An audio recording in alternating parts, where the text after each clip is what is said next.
በስመ አብ ወወልድ ወመንፈስ ቅዱስ አሐዱ አምላክ አሜን። እስቲ አንድ አብረን ማት በስመ አብ ወወልድ ወመንፈስ ቅዱስ አሐዱ አምላክ አሜን። እንዴት ነው እጃችሁ? በስመ አብ ወወልድ ወመንፈስ ቅዱስ አሐዱ አምላክ አሜን። ክቡር አባታችን የዚህ ሀገረ ስብከት ስራ አስኪያጅ፣ ክቡር አባታችን የዚህ ታላቅ ደብር አስተዳዳሪ፣ ክቡራን አበው ካህናት፣ ምእመናት ሁላችሁ በእግዚአብሔር ሰላምታ እንደምናመሻችሁ አሜን። ምሕረቱን ቸርነቱን አብዝቶ በእድሜያችን ላይ የዛሬዋን ዕለት ይችን ሰዓት ጨምሮ ቅዱስ ቃሉን እንድንሰማ ስሙን እየጠራን እንድናመሰግነው ከእናታችን ከእመቤታችን ከቅድስት ድንግል ማርያም እና ከተወደደ ልጇ ከመድኃኔ ዓለም ኢየሱስ ክርስቶስ ስደት ማብቂያ የሚታሰብበት የቁስቋም በዓል ዋዜማ ሁላችሁን በሰላም አደረሳችሁ አደረሰን። እንኳን አደረሳችሁ። እኔ እንኳን ያደረሳችሁ ነው ያልኩት። እንኳን አደረሳችሁ። ለዚህ ያደረሰን ማን ነው? ስሙ የተመሰገነ ይሁን። በሚኖረን ጊዜ በአንደኛ ቆሮንቶስ ምዕራፍ 1 ከቁጥር 22 እስከ 23 ባለው ኃይለ ቃል መነሻነት የእግዚአብሔርን ቃል እንማራለን። መቼም አይሁድ ምልክትን ይለምናሉ፣ የግሪክ ሰዎችም ጥበብን ይሻሉ። እኛ ግን የተሰቀለውን ክርስቶስን እንሰብካለን። አብረን እንበል። እኛ ግን የተሰቀለውን ክርስቶስን እንሰብካለን። አዎ፣ በዚህ ቃል ተነስተን እንማራለን። ለአባቶቻችን ለነቢያት፣ ለአባቶቻችን ለሐዋርያት፣ ለአባቶቻችን ለሐዋርያውያን አበው፣ ለሊቃውንት በጉባኤያቸው ተገኝቶ ምስጢሩን ጥበቡን ገልጦ ያስተማረ አምላካችን እንዲያስተምረን፣ እንዲመክረን፣ እንዲገስጸን የእርሱ ቅዱስ ፈቃድ ይሁንልን። ቅድም ትምህርታችንን ስንጀምር ስናማትብ እጃችንን ከፍ አድርጉ ብያችሁ ነበር አይደለም? ስናማትብ ጀምሮ ቤተክርስቲያናችን ከእያንዳንዱ ስርዓት ውስጥ ትምህርት አስቀምጣለች። አንድ ክርስቲያን፣ አንድ ኦርቶዶክሳዊ ወደ ቤተክርስቲያን ሲገባም ሲወጣም ማናቸውንም ስራ ሲጀምርም ሲፈጽምም በመስቀል ምልክት ምን ይላል? ያማትባል። ስናማትብ ስንት ጣታችንን ነው የምናወጣው? ስንት ጣታችሁን ነው የምታወጡት? አንዳንድ ሰው እንዲህ የሚል አለ አውቃለሁ፣ ግን በስርዓቱ መሰረት ስንት ጣት ነው የሚወጣው? ከዛ ይጀምራል። ቤተክርስቲያናችን ማስተማር ስትጀምር ከምናማትብበት ሰዓት ይጀምራል። ስናማትብ ጣታችንን አንዱን ወደ ላይ እናወጣለን፣ ሶስቱን ደግሞ ወዴት እናወርዳቸዋለን? ወደ ታች እናወርዳቸዋለን። በሶስቱ ጣቶች ሶስትነቱን፣ በአንዱ ጣት ደግሞ ስንትነቱን። ምስጢረ ሥላሴን ተማርን አልተማርን? ተምረናል። በቤተ ክርስቲያናችን ቅድም ስናማትብ ያስታወስኳቸው አንድ ታላቅ አባት አሉ። መምህር አካለ ወልድ ይባላሉ። መምህር አካለ ወልድ በአፄ ዮሐንስ፣ በአፄ ቴዎድሮስ እና በአፄ ምኒልክ ዘመነ መንግስት ለሶስት ነገስታት የፍትሐ ነገስት መምህርና የህግ አማካሪ ሆነው ያገለገሉ ቦሩ ሜዳ በሚባል ስፍራ ትልቅ ጉባኤ የዘረጉ የመጽሐፍ መምህር፣ ቅድስና ያላቸው ህይወት ያላቸው ታላቅ አባት ናቸው። በረከታቸው ይደርብን። እኛ አባት ከሌሎች ኢትዮጵያውያን ሊቃውንት ጋር በመሆን ቅድስት ሀገርን ኢየሩሳሌምን ለመጎብኘት ይሄዳሉ። ኢየሩሳሌምን እየዞሩ በዚያ ያሉትን ቅዱሳት መካናት ሁሉ ሲሳለሙ ከቆዩ በኋላ ያው በቅድስት ሀገር የኛ የኢትዮጵያውያን የሆኑ አብያተ ክርስቲያናት አሉ፣ ወደ 7 የሚሆኑ። እነዚያን ተሳልመው ደግሞ ወደ ሌሎቹ እንሂድ ብለው ወደ አርመኖቹ ወደ ግሪኮቹ ይዞታ ወደ ሆኑ አብያተ ክርስቲያናት ይሄዳሉ። በዚያ ሄደው ሲሳለሙ እንደለመዱት አማትበው ነበረ ቤተክርስቲያኑን የተሳለሙት። እኛ ስናማትብ ስንት ጣታችንን እናወጣለን? አንድ ጣታችን። እና መምህር አካለ ወልድና እነዚህ ኢትዮጵያውያን ሊቃውንት በአንድ ጣታቸው ሲያማትቡ ያዩ በዚያ የነበሩ ሌሎች ኦርቶዶክሳውያን በጣም ተበሳጭተው ዱላ አንስተው እነዚህ ሊቃውንት እግር እግራቸውን እያሉ አባረሯቸው። ምን ነው? ምን አጠፋን? ተሳለምን እንጂ ምን አደረግን? እንዴት እናንተ ኢትዮጵያውያን ሆናችሁ ሊያውም ኦሪየንታል አብያተ ክርስቲያናት ተብለው ከሚታወቁ አብያተ ክርስቲያናት መካከል የኢትዮጵያ ኦርቶዶክስ ተዋሕዶ ቤተክርስቲያን ልጆች ሆናችሁ እንዴት በአንድ ጣታችሁ ታማትባላችሁ አሏቸው። እነ መምህር አካለ ወልድ ታዲያ በስንት ጣታችን እናማትብ አሉ። ለካ ይገርማቸዋል።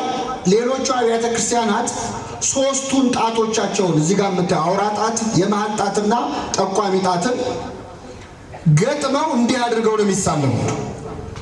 ሶስት ጣት ሲያደርጉ የአብ የወልድ መልሱልኝ፣ ሲገጥም ደግሞ የስንትነታቸው እንዲህ አድርገው ነው የሚያማትቡ። ስለዚህ ኢትዮጵያውያን በአንድ ጣታቸው ሲያማትቡ ሲያዩ እንዴ እናንተ ሰባሊዮሳውያን ናችሁ ወይ? በእግዚአብሔር ሶስትነት አታምኑም ወይ? በአንድነቱ ብቻ ነው ወይ የምታምኑት? እንዴት በአንድ ጣት ታማትባላችሁ ብለው በዱላ አባረሯቸው ማለት ነው። ይህ ጊዜ መምህር አካለ ወልድ ምን አሉ መሰላችሁ? በፈሊጥ ነው እንጂ በፍልጥ አይደለም አሉ። በምን አይደለም? ከፈለጋችሁ እንነጋገር ቁጭ ብለን እኛ በእግዚአብሔር በአንድነቱ በሶስትነቱ ምን እንላለን? እናምናለን። ግን የምናማትበው በስንት ጣታችን? አንድ ጣት ቢሆንም እኮ ልብ ብላችሁ ካያችሁት ስንት አንጓ አለው ጣታችን? መልሱልኝ። ሶስት አንጓ አለው። ጣቱ አንድ መሆኑ የእግዚአብሔር የስንትነቱ፣ ሶስት መሆኑስ እንደውም በደንብ ካያችሁት አሉ የታችኛው አንጓ የእግዚአብሔር አብ ምሳሌ ነው። የመካከለኛው አንጓ የእግዚአብሔር መንፈስ ቅዱስ ምሳሌ ነው። የላይኛው አንጓ ደግሞ የእግዚአብሔር ወልድ ምሳሌ ነው አሉ። እንዴት የሚለውን ሲያብራሩ የታችኛው አንጓ ለሁለቱ ከላይ ላሉት መሰረታቸው ነው። የወልድም የመንፈስ ቅዱስም መገኛቸው ማን ነው? እግዚአብሔር አብ ነው። ስለዚህ የአብ ምሳሌ ነው። ከኔ ጋር ናችሁ? ከሶስቱ አንጓዎች አንድ ሕፃን ልጅ ገና ሲወለድ ከሶስቱ አንጓ ቀድሞ የበቀለው የትኛው? መልሱልኝ። እንደ ሸንኮራ ነው እንዲያደገው? አንድ ሕፃን ልጅ ባለ ጊዜ በተወለደ ጊዜ ሶስቱም አንጓዎች አሉ የሉ? ስለዚህ አብ ወልድ መንፈስ ቅዱስ መካከል እርስ በርስ መቀዳደም አለ የለም? አብ በነበረበት ጊዜ ሁሉ ወልድ አለ፣ ወልድ በነበረበት ጊዜ መንፈስ ቅዱስ አለ። የታችኛው የአብ ነው አሉ፣ የመካከለኛው የመንፈስ ቅዱስ ነው አሉ። የመካከለኛው አንጓ ከሁለቱም ጋር እንደሚገናኝ በአብም በወልድም ውስጥ ህልው ሆኖ ሕያው ሆኖ የሚኖር ስለሆነ የመንፈስ ቅዱስ ነው አሉ። የላይኛው የእግዚአብሔር ወልድ ምሳሌ ነው። ለምን ወልድ አልከው ካላችሁኝ አሉ አዙረን ስናየው አንጓውን አዙረን ስናየው ከጀርባው ምን አለ? የራሳችሁን ይሁ አንድ አይነት ነው አይደል? የራሳችሁን ይሁ የጣታችን ከላይ ስናየው ስታዞሩት ምን አለ? አቤት ጥፍር ለብሷል። ከሶስቱ አካል መካከልም ስጋን የለበሰው ማን ነው አሉ? እግዚአብሔር ወልድ ነው። ይህችን ቤተክርስቲያን የሰጠን አምላክ ስሙ የተመሰገነ ይሁን። እግዚአብሔር ያሳያችሁ። እንግዲህ አባቶቻችን ሌላ መጽሐፍ ሳይገልጡ ጣታቸውን ብቻ አሳይተው ማስተማር የሚችሉ ናቸው። የዚህች ቤተክርስቲያን ልጆች ስላደረገን ስሙ የተመሰገነ ይሁን። በስንት ጣታችን ነው የምናማትበው? በስመ አብ ወወልድ ወመንፈስ ቅዱስ የምንለው። ወደ ትምህርታችን እንምጣ።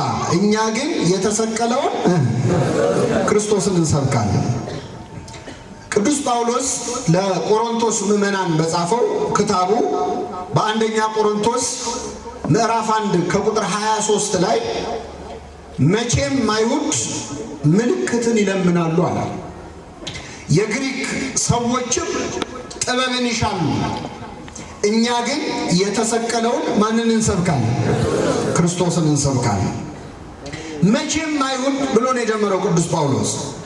መቼም እገሌ ከተባለ አንድ ሰው ልማዱ ለሆነ ነገር ነው። እንግዲህ መቼም እገሌ እንዲህ ነው ከተባለ ሁሌም እንደዚያ ነው፣ እንዲያ ማድረግ ልማዱ ነው ማለት ነው። ቅዱስ ጳውሎስ መቼም አይሁድ ምልክትን ይሻሉ አለ። አይሁድ ምልክት ፈላጊዎች ናቸው፣ ተአምር ፈላጊዎች ናቸው። ይህ የአይሁድ መገለጫቸው ነው። ክርስቶስ ሲያስተምር፣ ክርስቶስ ሲፈውስ፣ ክርስቶስ መልካም ስራ ሲሰራ፣ መልካም ቃል ሲናገር አይታያቸውም።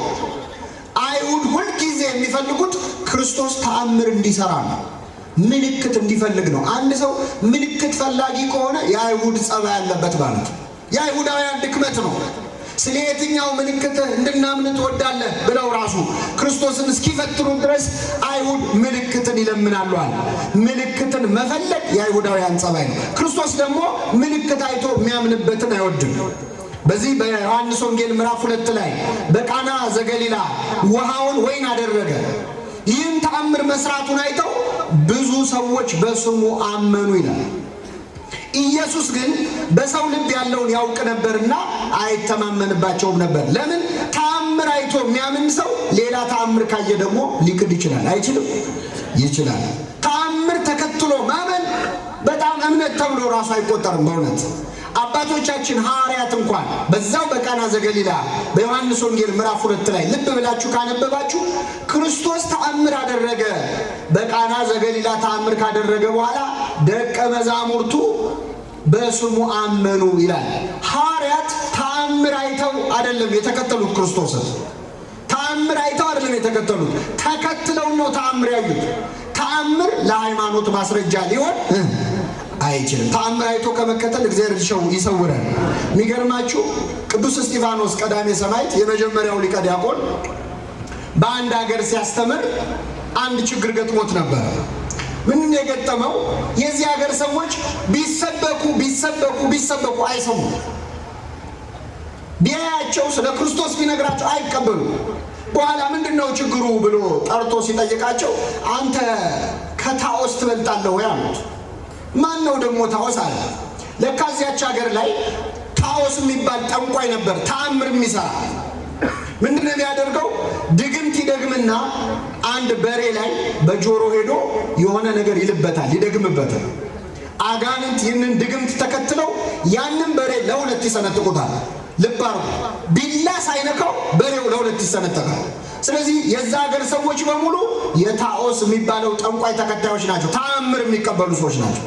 እና ኢየሱስ ክርስቶስ ወረደ፣ ተወለደ፣ ተሰቀለ፣ ሞተ፣ አረገ ቢላቸው ትምህርት ሊሰሙ አልቻሉ። ተአምር አይተው ስለሚያምኑ ማለት ነው።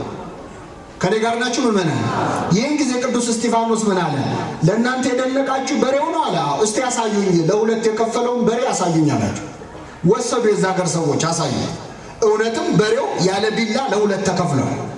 ቀዳሜ ሰማዕት ቅዱስ እስጢፋኖስ ጸሎት አደረገና ያንን በሬ አስነሳው፣ ከሞቱ አስነሳውና እንዲህ ብሎ አዘዘው፣ በናዝሬቱ በኢየሱስ ክርስቶስ ስም ሂድና አለው። በሬው ሂድና ታኦስ ለሚባለው ጠንቋይ በጆሮ ሄደ እስጢፋኖስ ይጠራሃል በለው አለው።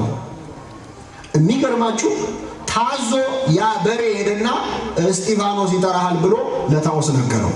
ይህን ጊዜ የከተማው ሰዎች በሙሉ አምላክስ የማን አምላክ ነው አሉ። እየሰማችሁ ነው? በቃ የእስጢፋኖስ አምላክ ነው፣ በሬውን አስነስቶ ላከውኩ ብለው በአንዴ ተገልብጠው የእስጢፋኖስ አምላክ ነው አምላክ አሉ። ጠንቋዩ ደነገጠ። ጉድ ሆንኩኝ፣ 6 ዓመት ያፈራሁትን ተከታይ በአንድ ቀን ማጣቴ ነው አለ። ተጨነቀ። አጋንንቱን ሰበሰበና ምን ይሻላል አላቸው። ሲላቸው ግድ የለህም ወደ ሰማይ ከፍ ከፍ አድርገን እናሳርግሃለን አሉት። ታኦስ የተባለውን ጠንቋይ በዙፋን ይዘው እያዩት ከፍ ከፍ አለ። ሲያዩት እያረገ ነው ወደ ሰማይ። የከተማው ሕዝብ አምላክ የማን አምላክ ነው? የታኦስ አምላክ። ይህ እንዴት ነው? ኳስ ላይ አሁን አቋም የሌለው ደጋፊ ታውቃላችሁ? ላገባ የሚደግፍ ማለት ነው። ማንቸስተር ሲያገባ የማንቸስተር ይሆናል። ለገባበት እንደዚህ ያሉ በቃ እያዩ የሚደግፉ ማለት ተአምር አይተው በአንዴ የታኦስ አምላክ ነው አሉ። ቀዳሜ ሰማዕት ቅዱስ እስጢፋኖስ በመስቀል ምልክት አማት ወይ ክርስቶስን ስም ሲጠራ አጋንንቱ በነው ተነው ጠፉ። ወዲያው ያ ታኦስ የተባለ ጠንቋይ ተከሰከሰና ሞተ። አሁን አምላክ የማን አምላክ ነው? ተአምር አይቶ ከመከተል እግዚአብሔር ይሰውረን። መቼም አይሁድ ምልክትን ይለምናሉ አለ። ምልክት መለመን የአይሁድ ጠባይ ነው። የግሪክ ሰዎችም ጥበብን ይሻሉ አለ። ግሪካውያን ደግሞ መፍቀሪያነ ጥበብ ናቸው። ጥበብ ይወዳሉ። የጥበብ ፍቅር አላቸው። ፈላስፎች ናቸው። ፊሎዞፊ ይባላል አይደል? ፊሎዞፊ ማለት ፍልስፍና፣ ፊሎዞፊ ማለት ፊሊያ ፍቅር ነው፣ ሶፊያ ጥበብ ነው። ፍቅረ ጥበብ ማለት ነው። የግሪክ ሰዎች ደግሞ ጥበብ ይሻሉ። እውነት ነው። ግሪካውያን አሪዮስፋጎስ በሚባል አደባባይ እንዲህ እንደናንተ ብዙ ሆነው ተሰብስበው ሲከራከሩ ሲጨቃጨቁ ነው የሚውሉት። ከግሪክ ያልተገኘ ፍልስፍና የለም። እውነት ለመናገር ከግሪክ ያልመጣ ሳይንስ የለም። የቱንም ሳይንስ ብታጠና እንዲህ ከሚለው የግሪክ ቃል የተገኘ ነው አይደል? ስንማሬ ነው። ጥበብን ይሻሉ የግሪክ ሰዎች። አዲስ ነገር መስማት ሳያዩ ሳይሰሙ መዋል አይችሉም። መቼም አይሁድ ምልክትን ይሻሉ፣ የግሪክ ሰዎችም ጥበብን ይሻሉ። እኛ ግን የተሰቀለውን ማንን እንሰብካለን? ክርስቶስን እንሰብካለን። አይሁድ ደስ ይበላቸው ብለን ምልክትን፣ ግሪካውያን ደስ ይበላቸው ብለን ጥበብን ብቻ አናወራም። እኛ የምንሰብከው እኛ የምናስተምረው ምን ያለውን ክርስቶስ ነው አለ፣ የተሰቀለውን ክርስቶስ ነው አለ። ለምን? ምልክታችንም ጥበባችንም ራሱ ክርስቶስ ስለሆነ ነው። ነቢየ እግዚአብሔር ኢሳይያስ ትንቢተ ኢሳይያስ ምዕራፍ 7 ከቁጥር 14 ላይ እነሆ ድንግል ትጸንሳለች ወንድ ልጅን ከማለቱ በፊት ከፍ ብላችሁ አንብቡት። ጌታ ራሱ ምልክትን ይሰጣችኋል ይላል። ጌታ ራሱ ምልክትን ይሰጣችኋል። እነሆ ድንግል ትጸንሳለች ይላል። ክርስቶስ ራሱ ምልክት ነው። ለክርስቲያን ከክርስቶስ በላይ ተአምር የለም። ራሱ ተአምር አይደለ ወይ? ራሱ ምልክት አይደለ ወይ? አምላክ ሰው ሆነ ከማለት በላይ ተአምር ሊመጣ ይችላል? አይችልም። ሌላ ምልክት አትፈልጉ። ክርስቶስ ራሱ ምልክት ነው። እንደ አይሁድ ምልክትን አይደለም የምንሰብከው፣ ራሱ ክርስቶስ ምልክታችን ነው። ቅዱስ ነቢየ እግዚአብሔር ስምዖን አረጋዊው በቤተ መቅደስ ክርስቶስን ከፍ አድርጎ ይህ ሕፃን ለምልክት ተሾሟል ብሏል። ክርስቶስ ምልክት ነው ራሱ። ሌላ ምን አመራ መለከተ ነው። ተአምራችንም ምልክታችንም አምላካችን ኢየሱስ ክርስቶስ። ስለዚህ መቼም አይሁድ ምልክትን ይሻሉ፣ የግሪክ ሰዎች ጥበብን ይሻሉ። እኛ ግን የተሰቀለውን ማንን እንሰብካለን? ክርስቶስን እንሰብካለን። ጥበብን ቢባል እሱ ነው። ጥበብ እሰ መድኃኒነ ውእቱ። ቅዳሴያችን ምን ይላል? ጥበብ መድኃኒታችን ነው። ሌላ ጥበብ አንሻ። ጥበብ ቤቷን ሰራች ተብሎ የተነገረለት እውነተኛው ጥበብ አምላካችን መድኃኒታችን ኢየሱስ ክርስቶስ ነው። ቅድስት ጥበብ ሀጊያ ሶፊያ ተብሎ የሚጠራው የተቀደሰው ጥበብ፣ ዓለምን የፈጠረው ጥበብ፣ ሰው ሆኖ ዓለምን ያዳነው ጥበብ፣ በገዛ ደግሞ የዋጀን ጥበብ አምላካችን መድኃኒታችን ኢየሱስ ክርስቶስ ነው። ስለዚህ ቅዱስ ጳውሎስ ምን አለ? መቼም አይሁድ ምልክትን ይለምናሉ፣ የግሪክ ሰዎች ጥበብን ይሻሉ፣ እኛ ግን ምን ያለውን ክርስቶስን እንሰብካለን? የተሰቀለው። እዚህ ላይ በእውነት ነው እንደው አንድ የሚገርም ነገር ልንገራችሁ። ሐዋርያት የሰበኩት ምን ያለውን ክርስቶስ ነው? ምን ያለውን ክርስቶስ ነው? የተሰቀለው ነው። የተሰቀለውን ክርስቶስ ሰብከው እውነት ክርስትና እንዲመስፋፋቱ አይገርማችሁ? ሐዋርያት እኮ የሰበኩት አምላካችን ተሰቀለ ብለው ሞተ ብለው ሞተ ብሎ ስብከት እንዴት ይህንን ዓለም ሊያዳርስ ቻለ?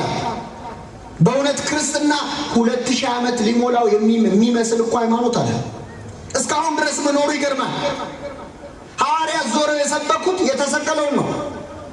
አሳና እንጀራ የሚያበረክተውን ክርስቶስ አይደለም። የኛ ክርስቶስ አሳና እንጀራ እኮ አበርክቶ ያበላል፣ ምዕመናን በሱ እመኑ ብለዋል አስተማሩ። ሙት የሚያስነሳውን ክርስቶስ፣ ዓይን የሚያበራውን ክርስቶስ እሱን አይደለም ያስተማሩ። ምን ያለውን ክርስቶስ ነው? የተሰቀለው። አሁን አንዳንድ ሰዎች ክርስቶስን የሰበኩ መስሏቸው ያልተሰቀለውን ክርስቶስ ይሰብካል። ያልተሰቀለው ክርስቶስ አይዞ ቤቴ ይሞላል አትቸገርም፣ ስሙን ከጠራ ሁሉ ነገር ሙሉ ነው ከተባለ ይሄ የተሰቀለው ክርስቶስ ነው? አይደለም። አሳና እንጀራ የሚያበረክተው ክርስቶስ ነው። የተሰቀለውን ለመስበክ ያብቃል። ቤተ ክርስቲያን መስቀሉን ነው ከፍ አድርጋ የምታሳይ፣ እርቃኑን የተሰቀለውን ክርስቶስ፣ አጥንቱ እስከሚታይ የተገረፈውን ክርስቶስ። ይህ ለሌሎች ግራ ያጋባቸዋል። እንዴት አምላካችን ተገረፈ ትላላችሁ? እንዴት አምላካችን ተተፋበት ትላላችሁ? ቆሰለ ብሎ ትምህርት እንዴት እዚህ ደረሰ? ሐዋርያት የሰበኩት ይህንን ነው። ሐዋርያት የሰበኩትን እኛን እንሰብካለን። እኛስ የተሰቀለውን ማንን እንሰብካለን? ክርስቶስን እንሰብካለን። ቤተክርስቲያናችን ይህንን ርዕስ ያነሳውበት ምክንያት ቤተክርስቲያናችን ከሐዋርያት ጋር ሆና እንግዲህ ሐዋርያዊት ቤተክርስቲያን ነች። አፖስቶሊክ ወይም ሐዋርያዊት የምትባል ቤተክርስቲያን ነች የኢትዮጵያ ኦርቶዶክስ ተዋሕዶ ቤተክርስቲያን። አፖስቶሊክ ወይም ሐዋርያዊት ቤተክርስቲያን መባል ማለት በትልቁ በሬክላም ሐዋርያዊት ብሎ መለጠፍ አይደለም። በነገራችን እሱን ማንም ሊለጥፈው ይችላል። የኛ ቤተክርስቲያን ሐዋርያዊት የሚያሰኛት ወደ ኋላ ሄዳ ቆጥራ የምትደርስበት ሐዋርያ አለ። ለኔ ክህነት የሰጡኝ ሊቀ ጳጳስ አሉ። እሳቸውን የሰጧቸው ወደ ኋላ ስትቆጥሩ ቅዱስ ማርቆስ ላይ ያርፋል። ማርቆስን የሾመው ቅዱስ ጴጥሮስ ነው። ጴጥሮስን የሾመው ማን ነው? ክርስቶስ። እያንዳንዳችሁን ክርስትና ያነሳችሁ ካህናት በ40 እና በ80 ቀን ተጠምቃችኋል። አንተን ክርስትና ያነሳ አባት ማን ነው ብለህ ቀሲስ ገሌ ትለኛለህ። ቀሲስ ገሌን ማን ሾማቸው? አቡነ ገሌ።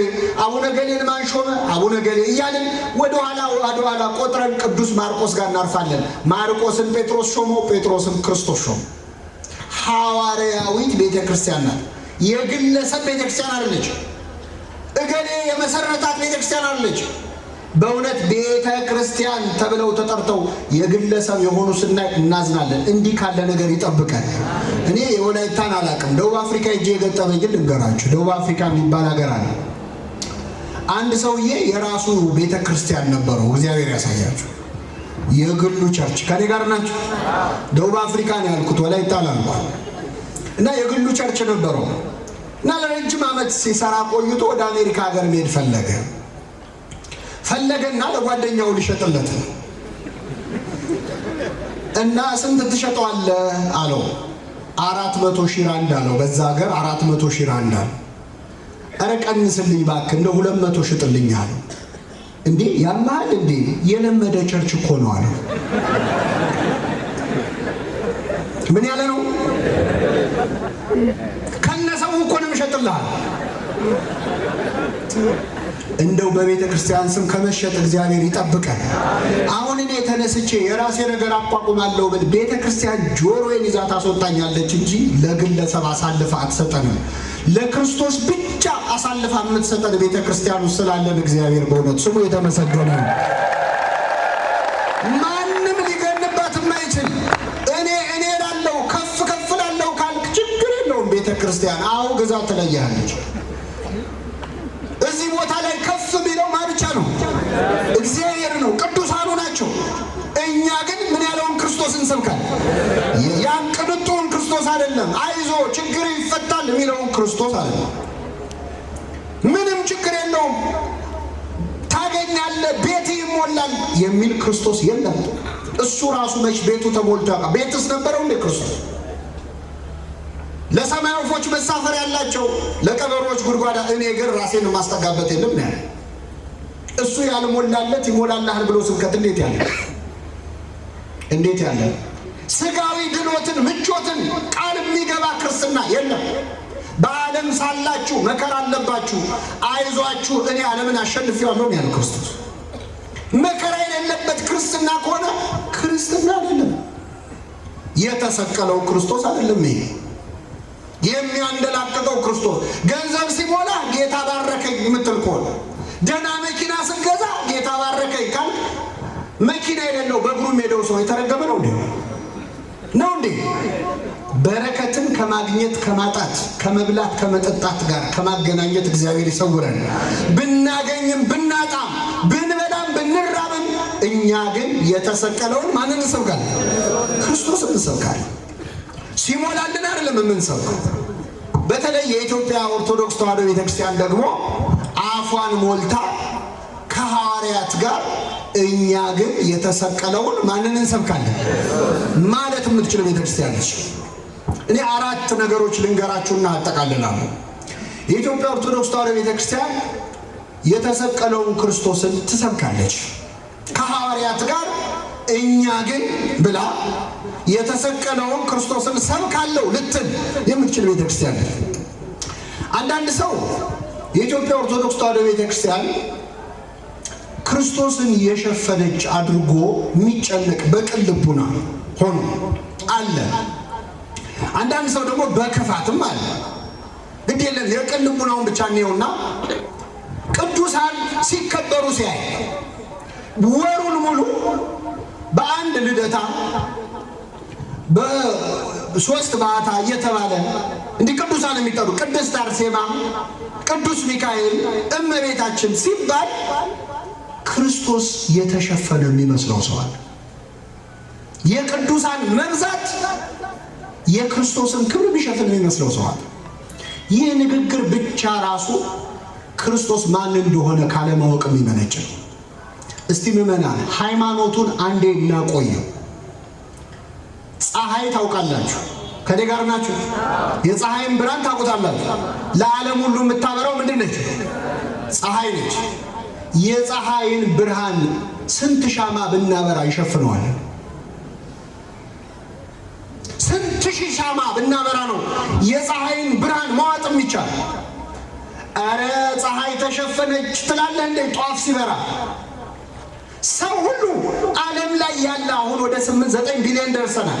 9 ቢሊዮኑ ህዝብ ሁሉ አንዳንድ ጧፍ ቢያበራ የፀሐይን ብርሃን ሊሸፍነው ይችላል?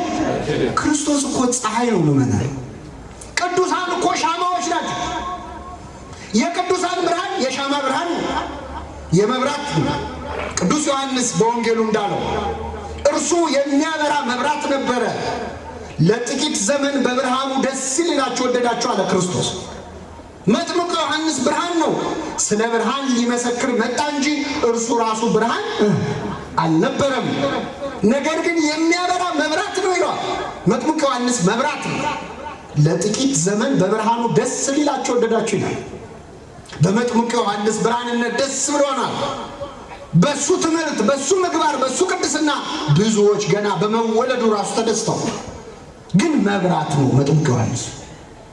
እናንተ የዓለም ብርሃን ናችሁ ብሏል ክርስቶስ። ቅዱሳን የዓለም ብርሃን ናቸው። ገብረ መንፈስ ቅዱስ የዓለም ብርሃን ናቸው። ቅድስት አርሴማ የዓለም ብርሃን ናት። ለምን? እናንተ የዓለም ምንድን ናችሁ ብሏል ክርስቶስ። ብርሃን ናችሁ።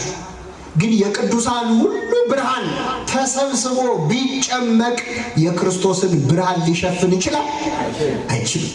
ቅዱስ ጳውሎስ በግልጽ አማርኛ ነግሮናል እኮ በቆሮንቶስ መልእክቱ ላይ የፀሐይ ክብር አንድ ነው ይላል። የጨረቃም ክብር ሌላ ነው። የከዋክብትም ክብር እንዲሁ ሌላ ነው። ከአንዱ ኮከብ ክብር የሌላው ኮከብ ክብር ምን ይላል? ይበልጣል። የፀሐይ ክብር አንድ ነው ማለት ምንድን ነው? የፀሐይ የጽድቅ የእውነተኛው ፀሐይ የክርስቶስ ክብር ስንት ነው? አንድ ነው። ማንም ሊነካው የማይችል ክብር ነው የክርስቶስ ክብር። የጨረቃም ክብር ሌላ ነው። ጨረቃ ማናት ካላችሁ እመቤታችን ናት። ወላዲት አምላክ ናታ። ሶሊያና ትባባሉ የለ እመቤታችን ሶሊያን ሴሊኒ ጨረቃችን ማለት ነው በግሪክ። ወላጆቿ በህልም አያቶቿ በህልም ሲያዩት ጨረቃ ሆናን ያዩት። ጨረቃም ፀሐይን ወለደች። ጨረቃ ድንግል ማርያም ናት። የፀሐይ ክርስቶስ ክብር አንድ ነው። የጨረቃ የድንግል ማርያም ክብር ሌላ ነው። የከዋክብትም ክብር ሌላ ነው። ከዋክብት የተባሉ እነማን ናቸው? ጻድቃን ናቸው።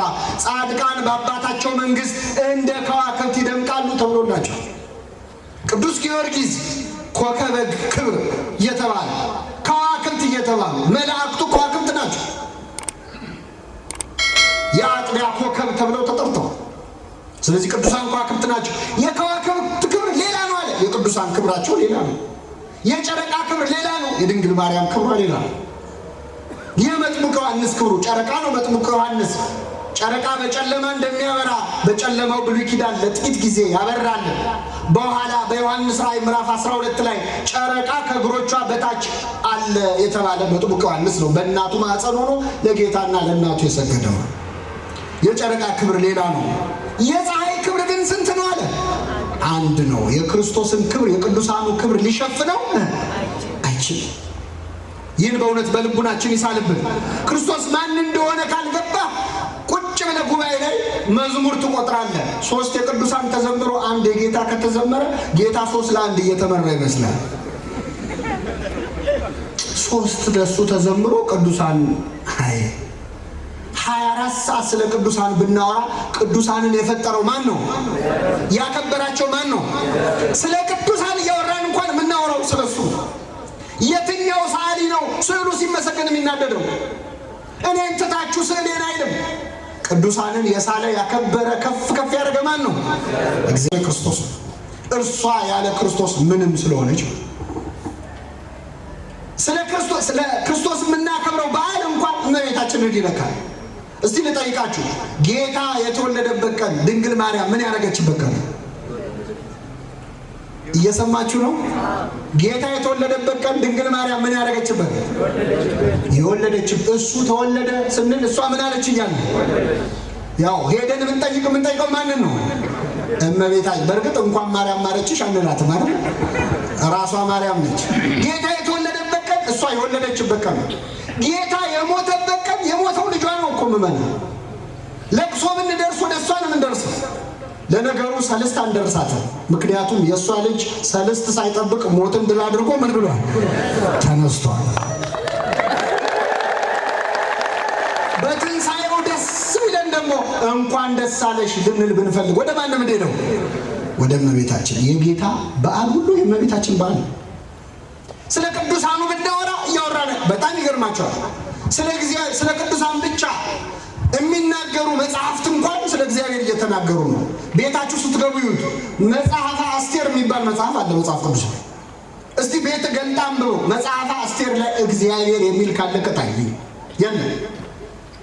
የእግዚአብሔር ስም የለም። ግን የሚያወራው ስለማን ነው? ስለ የእግዚአብሔርን ድንቅ ስራ ነው የሚሆነው። የእግዚአብሔርን ድንቅ ስራ ነው የሚሆነው። ውዳሴ ማርያም ቤት ግቡ፣ ውዳሴ ማርያምን ግለጡት። ምን ብሎ ነው የሚጀምረው? ጌታ ብሎ ነው የሚጀምረው። ማን ብሎ ነው የሚጀምረው? ጌታ ልቡ ያዘነ አዳምን ያድነው ዘንድ ወደደ። ጌታ ብሎ ነው የሚጀምረው። ግን ውዳሴ ማርያም ነው። የሰኞ ውዳሴ ማርያም ላይ የድንግል ማርያም ስሟም የለም። ማክሰኞ ላይ ነው የምትመጣው ገና። የሰኞ ላይ የለችም፣ ስሟም የለም። ስለ ቅዱሳን የሚያወሩ ነገሮች ሁሉ የሚያወሩት ስለ አምላካችን ስለ መድኃኒታችን ስለ ኢየሱስ ክርስቶስ እና እኛ እንደው አንዳንድ ሰው ውድድር ውስጥ የማይገባ ነገር ያወዳድራል። ፀሐይም ከሻማ ብርሃን ማለት ነው። ቤተክርስቲያናችን የተሰቀለውን ክርስቶስ ስትሰብካለች። በአራት ነገሮች ትሰብካለች። ከኔ ጋር ናችሁ ምዕመናን? በስንት ነገር? የመጀመሪያው ክርስቶስን በስሙ ትሰብከዋለች። በምኑ ትሰብከዋለች? በስሙ። የኢትዮጵያ ኦርቶዶክስ ተዋሕዶ ቤተክርስቲያን ኢየሱስ የሚለውን ስም የምትፈራ የሚመስለው ይዋሰዋል። እኔ እውነት ነው የምነግራችሁ። እዚህ መሃል የዩኒቨርሲቲ ተማሪዎች አላችሁ። እንደው ቴክኖሎጂ የምትማሩ ሰዎች፣ ይሄ ሲቪል ኤሌክትሪካል ኢንጂነሪንግ፣ ሜካኒካል ኢንጂነሪንግ የምትማሩ ሰዎች እንደው አንድ ዲቴክተር ብትፈለስፉ ደስ ይለኛል። ምንድነው ዲቴክተሩ? እዚህ ገጠምና ኢየሱስ የሚል ስም ሲሰማ ይቁጠር። እየሰማችሁ ከሌሊት ከሰዓታቱ ከማህሌቱ አንስቶ ኪዳኑን ቅዳሴውን ሙሉውን ማለት ነው። እዚህ ያ ዲቴክተር ይገጠምና ኢየሱስ የሚለውን ስም በመጥራት የኢትዮጵያ ኦርቶዶክስ ተዋሕዶ ቤተክርስቲያንን የሚያክል ካለ እንቀጣለን። 24 ሰዓት ስሙን ሳትጠራ የማትውል በሁሉ ነገር ውስጥ ስመ ክርስቶስ አለ። ከሁሉም በላይ የኢትዮጵያ ኦርቶዶክስ ተዋሕዶ ቤተክርስቲያን ኢየሱስ የሚለውን ስም የጻፈችው በታቦቷ ላይ ነው። በታቦቷ ላይ ነው። ታቦት ላይ እንደ ኦሪት ታቦት አሁን 10ቱ ትእዛዛት አልተጻፉ። የአዲስ ኪዳኑ ታቦተ ምስዋዕ ተብሎ የሚጠራው የክርስቶስ ሥጋና ደም የሚፈተትበት ነው። የምናከብረው በዛ ምክንያት ነው። በታቦቱ ላይ የተጻፈው 2 ቃል ነው። አንደኛው አልፋና የማን ስም ነው? የስም አልፋና ኦሜጋ፣ እኔ ነኝ መጀመሪያውና መጨረሻው እኔ ነኝ ያለ ኢየሱስ የሚለው ስም የተጻፈው በታቦት ላይ። ሁለተኛው ፊልጵስዩስ ምዕራፍ 2 ላይ ቅዱስ ጳውሎስ የተናገረው ቃል ተጽፏል። ታቦታችን ነው። ጉልበት ሁሉ ለኢየሱስ ክርስቶስ ስም ይስገድ ይላል። በሉ እስኪ ጉልበት ሁሉ ለኢየሱስ ክርስቶስ ስም ምን ይበል? ይህ ቃል ያለው ምኑ ላይ? ታቦቱ ላይ። ጉልበት ሁሉ ለማን ስም ይስገድ? ታቦት ሲወጣ የምንሰግደው ለምንድን ነው ከተባላችሁ መልሱ ታቦቱ ምን ስለሚል ነው። ጉልበት ሁሉ ለኢየሱስ ክርስቶስ ስም ምን ይበል? ለስሙ ነው የምንሰግደው። ለስሙ ነው የምንሰግደው። አንዳንድ ሰዎች ታቦት ጣዖት ነው ይላሉ። ጉልበት ሁሉ ለኢየሱስ ክርስቶስ ስም ይስገድ የሚል ጣዖት አለ ካለ እንዴት አይነት አስደናቂ ጣዖት ነው! ለኢየሱስ ስገዱ የሚል ጣዖት ሊኖር አይችልም። ቢኖር እንኳን ሐዋርያት አይነቅፉትም። በሐዋርያት ሥራ ላይ ቅዱስ ጳውሎስ ያደረገውን ታስታውሳላችሁ። በግሪካውያን መካከል ሲዞር ጣዖት አየ። ግሪካውያን ብዙ ጣዖታትን ያመልካሉ። ብዙ አይነት ጣዖቶች አሏቸው። ብለው አምልከው ደግሞ ምናልባት የማናቀው አምላክ ቢኖርስ ብለው አሰቡ። ምንም አንለው። ስለዚህ ቦታ እንያዝለት ብለው ማለት ነው ለማይታወቅ አምላክ ብለው ያመልካሉ። ለምን አምላክ? ለማይታወቅ አምላክ። ቅዱስ ጳውሎስ ታዲያ ይችን ሲያይ ባዶ ቦታ አገኘው ብሎ ተጠቀመባት። አሪዮስፋጎስ በሚባለው አደባባይ እንዲህ እንደናንተ የግሪክ ፈላስፎች ከበውት መሃል ላይ ቆሟል ጳውሎስ። እናንተ አለ አማልክትን እንደምትፈሩ አያለው። የግሪክ ሰዎች በብዙ ነገር አማልክትን እንደምትፈሩ አያለው። አማልክቶቻችሁን እየዞርኩኝ ሳይ አለ ለማይታወቅ አምላክ የሚል ጽሑፍ አየው።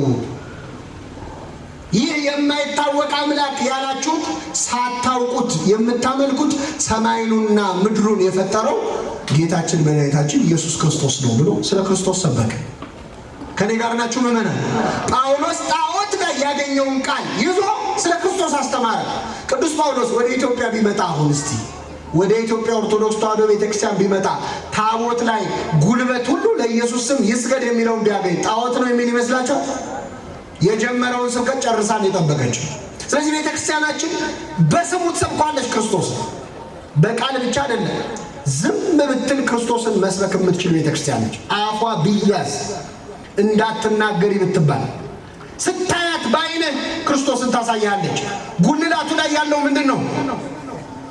ጉልላቱ ላይ ያለው ምንድን ነው? ማን የተሰቀለበት?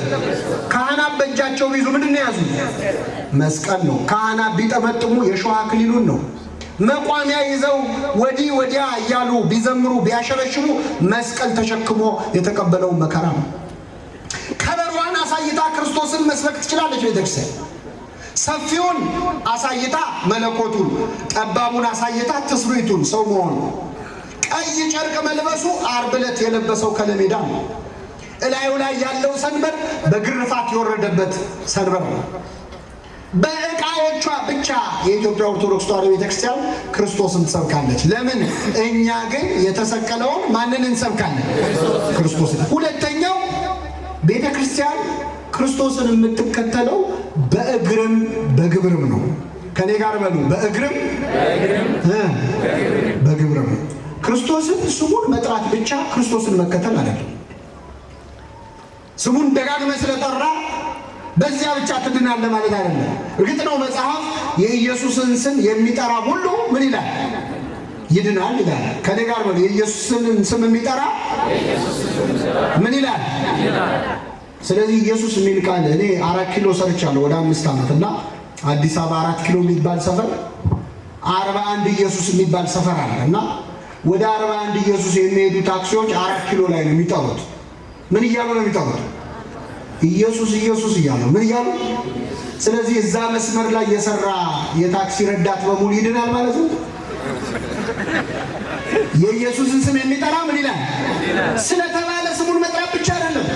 በሌላ ቦታ ክርስቶስ ምን ብሏል?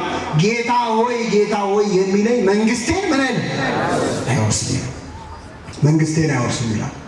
ስሙን መጥራት ብቻውን አይደለም፣ ብዙ ትርጉም አለ። ቤተክርስቲያናችን በእግርም በግብርም ትከተለዋለች ክርስቶስ። ምን ማለት ነው? ክርስቶስ ጾመ ብላ ሰብካትተው ጾሟል ብላ አብራ ምን ትላለች? ትጾማል። አንዳንድ ሰዎች ክርስቶስ ጾመ የሚለውን ያውቃሉ፣ ያምናሉ፣ ግን እነሱ አይጾሙም። እንደውም አንዳንድ ደፋሮች ምን ይላሉ? ክርስቶስ ጾሞልናልና እኛ አንጾምም። ምክንያቱም እሱ የጾመው ለማን ነው? ከኔ ጋር ናችሁ? ክርስቶስ ጾሞልናል አንጾምም ካሉ በጣም ጥሩ።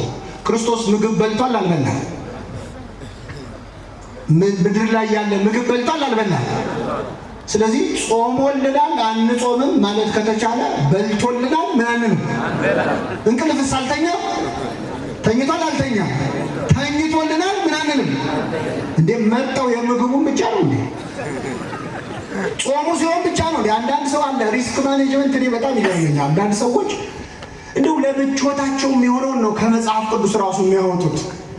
ያመነ የተጠመቀ ይድናል፣ ያመኑትን እነዚህ ምልክቶች ይከተሏቸዋል ይላል። ከዛ ምን ይላል? በአዲስ ቋንቋ ወይም በልሳን ምን ይላሉ? ይናገራሉ፣ እባቡንና ጊንጡን በእጃቸው ይይዛሉ ይላል። በጣም ይገርመኛል። ብዙ ሰዎች ከዚህ ጥቅስ ውስጥ ሪስክ የሌለው ነው የሚመርጡት። ምንድነው የሚለው ቃሉ? በአዲስ ቋንቋ ምን ይላል? በልሳን ይናገራሉ። ከዛ እባብና ጊንጡን ምን ይላል? ይይዛሉ። የሚገድል ነገር ቢጠጡ ምን አይላቸው? አይገላቸው። የሚገርማቸው ከዚህ ውስጥ መርጠው ልሳኗን ብቻ ነው ብዙ ሰዎች የሚጠቀሙባት። ለምን? መርዝ ጠጥቶ ሪስኩስ መግባት አይፈልጉም። የሚገድል ነገር ቢጠጡ የሚለውን አይነኩም። እባቡና ጊንጡን አይዙም። እና አቡነ አረጋዊ ግን እባብና ጊንጥ ይዘው አሳይተውናል። እና አቡነ ገብረ መንፈስ ቅዱስ ግን አውሬውን እንደ ቤት እንስሳ አልምደው አሳይተውናል። ቤተክርስቲያናችን ክርስቶስን በእግርም በግብርም ነው የምትከተለው። ጾመ ብላ ትጾማለች፣ ጸለየ ብላ ትጸለያለች፣ ወደቀ ብላ ልጆቿን ይዛ እየሰገደች ትወድቃለች፣ ተነሳ ብላ ትነሳለች። ጾሙ ላይ ፍስጉ ላይ ብቻ አይደለም ክርስቶስ የሚከበረው፣ ጾሙ ላይ ጭምር ነው። ክርስቶስ መናኝ ነበረ። ቤተክርስቲያናችን መናኞች አሏት፣ መነኮሳት አሏት፣ ባህታውያን አሏት። ክርስቶስ መናኝ ነው ብሎ መስበክ አይደለም፣ ምናኔውን ማሳየት ነው። ፍጹም ልትሆን ብትወድ ያለህን ሽጠህ ተከተለኝ ያለውን የፈጸሙ መነኮሳት አሏት ቤተክርስቲያን። ለክርስቶስ ያላቸው ፍቅር አንገት እስከ መስጠት ነበር። የመጀመሪያዎቹ 300 ዓመታት ላይ ክርስቲያኑ ዘመነ ሰማዕታት ላይ ብዙ ክርስቲያኖች ለክርስቶስ ብለው አንገታቸውን ሰጥተዋል። ዘመነ ሰማዕታት ሲቆም ድንገት ቤተክርስቲያን ሰላም ስትሆን ግን ፍቅራቸውን መግለጫ ሲያጡ ብዙዎቹ ወደ ምናኔ ነው የገቡት፣ ከኃጢአት ጋር ሊጋደሉ ማለት ነው። ስለዚህ ቤተክርስቲያናችን ክርስቶስን በእግርም በግብርም ትከተለዋለች። በእግርም በግብርም ትከተለዋለች ማለት ትጾማለች፣ ትጸልያለች፣ ትሰግዳለች፣ ተጋድሎ ትቀበላለች፣ መከራ ታያለች። ክርስቶስ ተሰድቧል፣ ትሰደባለች። ክርስቶስ ተተፍቶበታል፣ ይተፋባታል ቤተክርስቲያን። እንደዚህ ዘመን ደግሞ ቤተክርስቲያን የተተፋባት ዘመን አለ። በዓለም ሳላችሁ መከራ አለባችሁ ያላት የክርስቶስ ቤተክርስቲያን መሆኗን የምታዩት ዓለም ላይ የትም ሀገር ብትሄዱ ተመርጠው የሚሳደዱት ኦርቶዶክሳውያን ናቸው። የትም ሀገር ግብፅ ብትሉ፣ አርሜኒያ ብትሉ፣ ኢራቅ ውስጥ ራሱ ኦርቶዶክሳውያንን ለይተው ያጠቃሉ። ለምን? መከራው ርሷት የሞተ ቅድስት ቤተክርስቲያን ስለሆነች ማለት ነው። የመጨረሻ ቤተክርስቲያን በቅዳሴዋ ውስጥ፣ በጸሎቷ ውስጥ፣ በማህሌቷ ውስጥ ሰብከዋለች። የቅዳሴውን ብቻ ልንገራችሁ እናበቃለሁ። ከኔ ጋር ናችሁ? አዎ። እኛ ግን በሉ የተሰቀለውን ማንን እንሰብካለን? ክርስቶስን። ቤተክርስቲያናችን ቅዳሴ ስትቀድስ እንግዲህ 365ቱን ቀናት ከሰሙነ ሕማማት ውጪ ቤተክርስቲያን ቅዳሴ አስታጉላ አታውቅ። ሁሌ ትቀድሳለች። በቅዳሴዋ ደግሞ ክርስቶስን መስበክ ብቻ አይደለም፣ ክርስቶስን ትሰማዋለች፣ ክርስቶስን ታሸተዋለች፣ ክርስቶስን ትበላዋለች፣ ክርስቶስን ትጠጣዋለች። የእኛ ቤተክርስቲያን የክርስቶስን ስም የምትጠራ ብቻ አይደለችም። ክርስቶስን ጠርታ፣ ክርስቶስን ሰምታ፣ ክርስቶስን አሽትታ፣ ክርስቶስን በልታ፣ ክርስቶስን ጠጥታ ከክርስቶስ ጋር ለዘላለም የምትኖር ቤተክርስቲያን ነች። ቤተክርስቲያን ክርስቶሳዊት ናት የምንለው ለዚህ ነው። አንድ ኦርቶዶክሳዊ በተለይ ስርዓተ ቅዳሴ ለማስቀደስ ወደ ቤተ መቅደስ ሲገባ አምስቱም የስሜት ሕዋሳቱ ክርስቶስን ያገኘዋል። ከኔ ጋር ናችሁ? ስናስቀድስ በጆሮአችን የቅዳሴውን ምን እንሰማለን? ዜማ እንሰማለን። በአፍንጫችንስ? አቤት አያችሁ፣ የእኛ ቤተክርስቲያን ሰው አይኑን ጨፍኖ ጆሮውን ደፍኖ ቢመጣ በአፍንጫው የሚለያት ቤተክርስቲያን ነው። በአፍንጫው ብቻ። የዕጣኑ መዓዛ ክርስቶስ ነው። ራሱን ለአባቱ የተወደደ ዕጣን አድርጎ ያቀረበ አምላካችን ኢየሱስ ክርስቶስ። ስለዚህ በዕጣኑ መዓዛ በአፍንጫዋ ታመልከዋለች።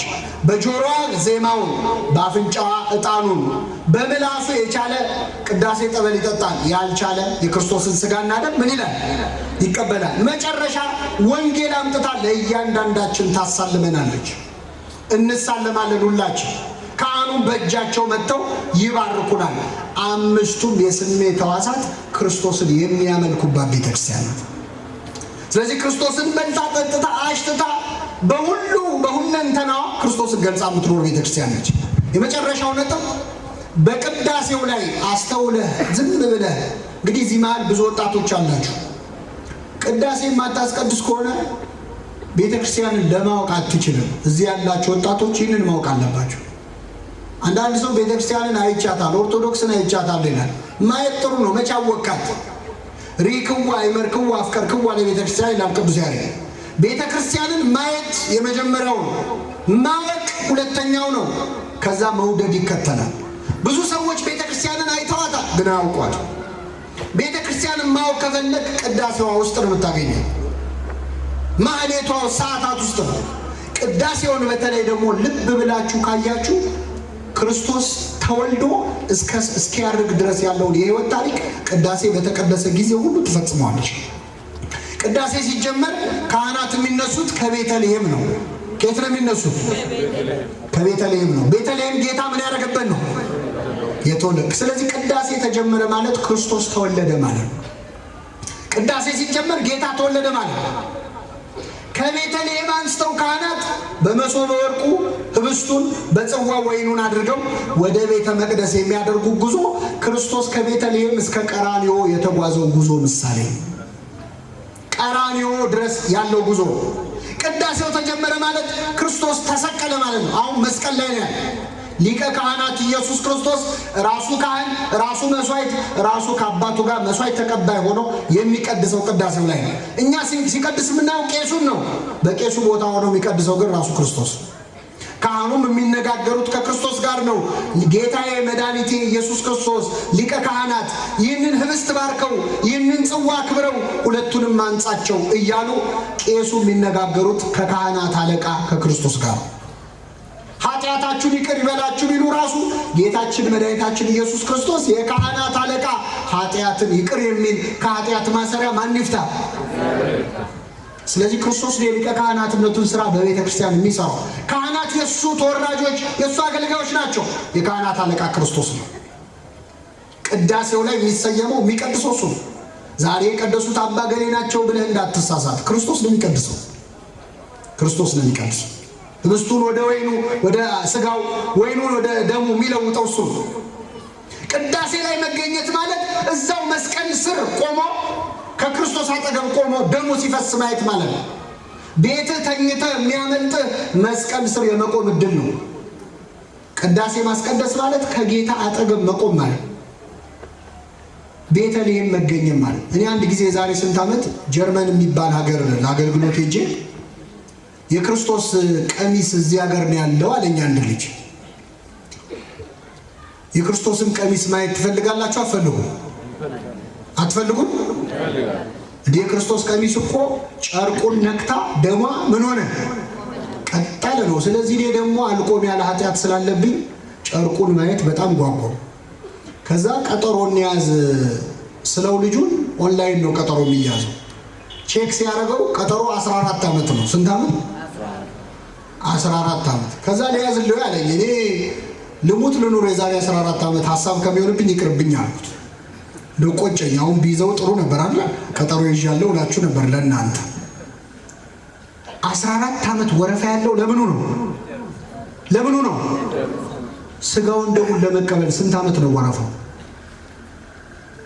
ወረፋ አለ። ሰዎች ቀሚሱን ለማየት ይጓጓሉ፣ ይሰለፋሉ። የተሰቀለበትን ቦታ ለማየት፣ የተገረፈበትን ቦታ፣ የተወለደበትን ቦታ ለማየት ብዙ ሺህ ብር ከፍለው ኢየሩሳሌም ድረስ ይሄዳሉ። የተሰቀለው ክርስቶስ ግን ስጋውና ደሙ እዚሁ ቅዳሴ ማለት ይፈታታል። ስለዚህ ቅዳሴ ማስቀደስ ማለት መስቀል ስር መሆን ነው። ካህናቱ የሚያደርጉት ስርዓት ሁሉ ይወጣሉ፣ ይገባሉ። እያንዳንዱ ያለው ሲምቦሊዝም ያለው ምሳሌ ምኑን ነግረን ምኑን እንተዋል? ክርስቶስን የህይወት ታሪኩን ማየት ከፈለክ ቤተ መቅደስ ገብተህ አስቀድስ። የሚባለው የሚጸለየው ጸሎት ሁሉ ቤተ ክርስቲያን በምን አይነት ክብር ክርስቶስን ከፍ እንደምታደርገው ታይበታል። ከዛ ስጋውና ደሙን እንቀበላለን። ስንቀበል በፍርሃት ሆነን ነው። ያ መቶ አለቃ የጸለየውን ጸሎት እየጸለይክ ነው ወደ ስጋው ደሙ ተሰልፈ የምትቀበለው። ያ መቶ አለቃ ታስታውሳላችሁ? ጌታን ልጄን ፈውስልኝ አለ። እሺ ብሎ ጌታ ሊመጣ ሲል እንዳትመጣ ቤቴ አለ። ቃል ብቻ ተናገር ልጄ ምን ይላል? ይድናል። ይደልወኒ ከመ አንተ ትባት አይጠጠፈረ ቤቴ፣ ከቤቴ ጣራ በታች እንድትገባ አይገባኝም ማለት።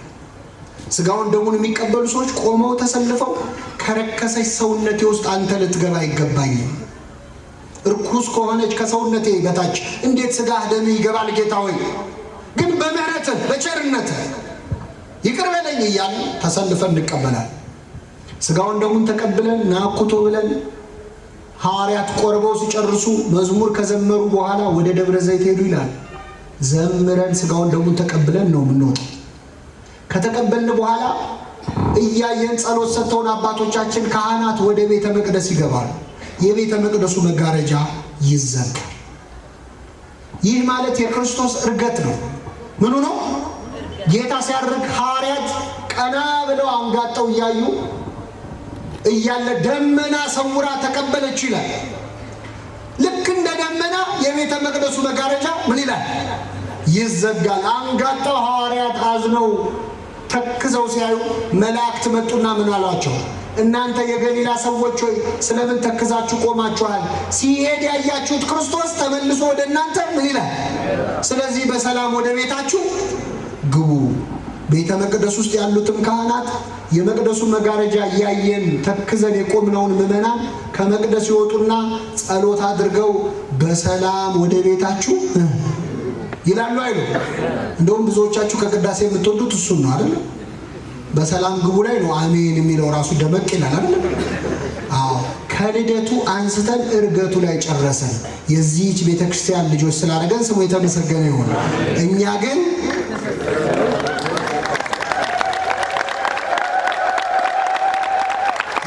በሉ የተሰቀለውን ክርስቶስን እንሰብካለን።